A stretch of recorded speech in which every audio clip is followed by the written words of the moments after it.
bow, bow, bow, ba-da bow, ba bow. Okay, Wagwan, the massive, sieve. Wagwan, the massive, massive. You know, back in the day when I was actually a mic man, I used to practice my rolling of the tongue. Can't do it anymore. I used to be quite sick at it. What a Peter Mana, Peter Mana, Peter Mana, Peter Mana, Peter Mana, Peter Mana, Peter Mana 1, Peter Mana, Peter Mana 2, Peter Mana. Anyway, Wagwan. What is everyone saying? How is everyone doing? I am back very soon after the last video, and I've left a big gap between videos, and then I went on a mad shopping spree and bought a load of records, and so that's why I'm here to share with you some more records I've purchased of recent. I had a thought to myself, why do I do these unboxing videos? No one cares.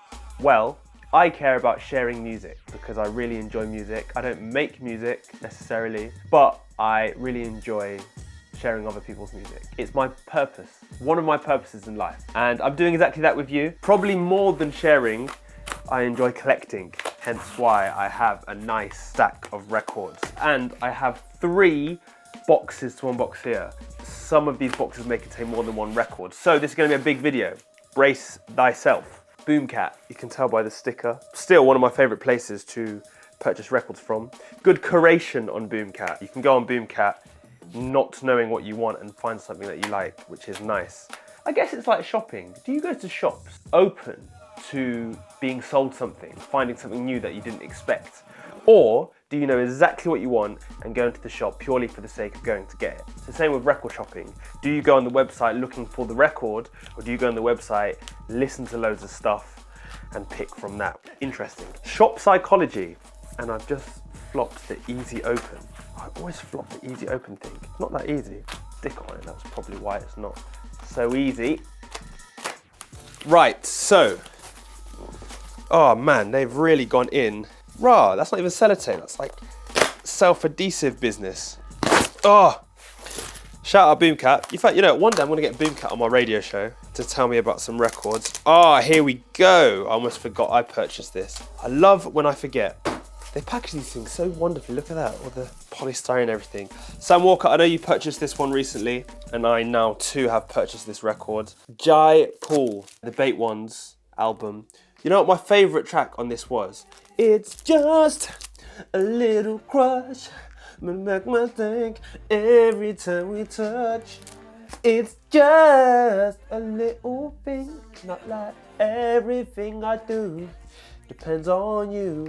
Let me get this out the sleeve.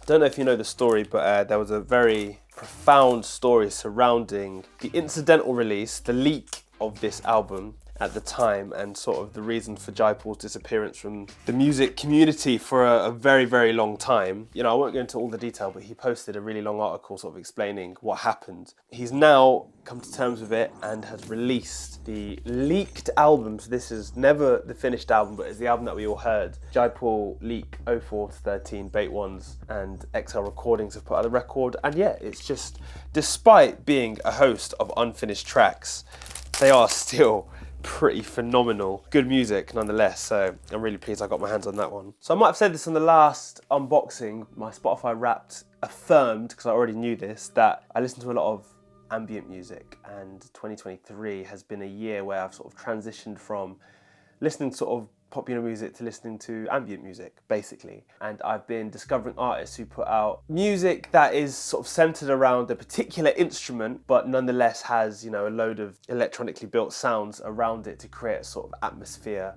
a soundscape. One of those artists is an artist called Lucy Railton. Lucy Railton also featured on Laurel Halo's album. Some Cello by Lucy Railton. Oh, I like Lucy Railton. And I really like that track on the album. She's a cellist and has released this wonderful album this year called Corner Dancer. I've got lights in the room, hence why it's hard to hold this in a particular position without the light glaring off the plastic. I just really like this ambient piece, and I really like this artist, Lucy Railton. I really like what she does with the cello and how she sort of, makes traditional musical instruments sound so wonderfully spacey, if you will. Hollow melody, round confessional hum, sweet melting plates, failed, 739 hertz.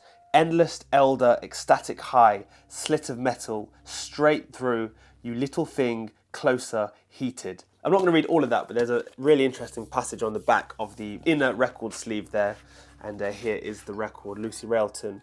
A nice sort of maroon type colour. And there's also a sort of like maroon type colour on Lucy Railton's face there as well. Just wonderful ambient music that I really enjoyed listening to over the course of 2023, and I thought I'd get the record to mark that. Now this is an artist who featured on my most recent Rinse FM show. Let me do a quick plug. I do a show on Rinse FM every Thursday morning, 9 AM till 11 AM. Make sure you listen because it's wonderful. This is an artist from the Basque country in the northeast of Spain. She's from Bilbao, that you might know through Athletic de Bilbao, which is where Manchester United bought Ander Herrera from. Random fact. Shout out the Basque Country. I'm talking about Racula. Wonderful artist in many contexts, an artist and a musician also. And yeah, this album, Zero Freak. You know what I'm going to do? I'm not going to tell you too much information. What I'm going to do is I'm going to suggest you listen to my latest radio show. The link is in my bio. And you go to about 1 hour 40 in and you listen to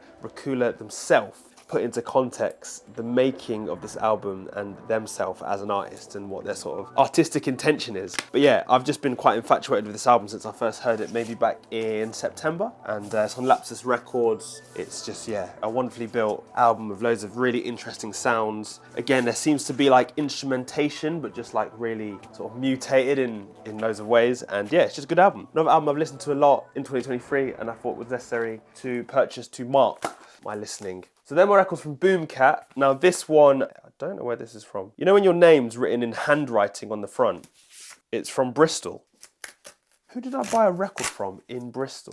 This is kind of interesting. Shout out to Bristol Massive. Of course, always. Oh, personal notes. Oh my God, I didn't even know you were sending me a record. Oh, I feel so honoured. I really didn't expect this. This is mad. Oh, I'm gonna keep that in the record sleeve. That is lovely. One of the most talented artists and most wonderful performers I've seen, maybe ever actually. I'm gonna go as far as saying this artist demands bigger stages because their live show is tremendous. I've run out of superlatives. Incredible artist, incredible story behind the music. And good friend. I'm talking about Holysseus Fly. Birth Pool is the name of the album. I don't really know what to say. If you get the opportunity to go and see Holysseus Fly perform live, absolutely make sure you do it because it is breathtaking, it's phenomenal. An incredible artist, I'm really happy to call my friend, and yeah, I look forward to seeing more shows. I look forward to the journey, I look forward to the next album, I look forward to new music. Yeah, this is really exciting. Thank you so much for sending this. I didn't realise this was happening. I can't get into it. Where is my Bomber Seed? Here we go. Birth Pool, Holysseus Fly. There you go. Lovely artwork. Marigold. Teach Me is my probably pick of the EP. In fact, I like all the tracks. Oh, that's beautiful. That's so lovely. My heart is warm. Okay, so here's another one that's been handwritten. So I know it was probably a Discogs purchase. I don't know what this is, but it's from London. That's what I'm going to say. It's from London. And this arrived today, I'll be honest. And the postman knocked on my door. It was slightly wet because it's wet outside. I hope it hasn't leaked through. Luckily, extra bits of cardboard, so it hasn't leaked through. Ah yes, this was an absolutely inevitable purchase, and I'm actually quite glad that I didn't get a reissue. This is an original copy. Shout out the person on Discogs who was willing to sell theirs, especially given the time.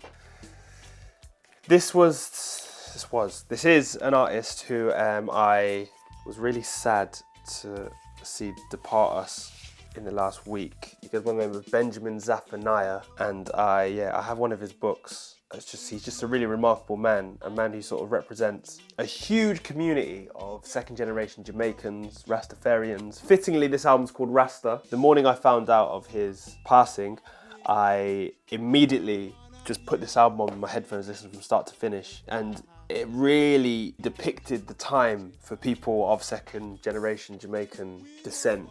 He's just such a wonderful wordsmith, such a wonderful freedom fighter, and just a great man. And yeah, he passed away last week, and I had to get my hands on this album, Rasta. It's in really good nick. It smells like a library. You know that old record smell? I like that. Does that make it weird? I don't know. So I've got a couple new records and one old record. This was a very lovely Christmas festive unboxing series of records. Thanks for watching, guys. Lots more unboxings to come. Catch you very, very soon. Love you all. Mwah.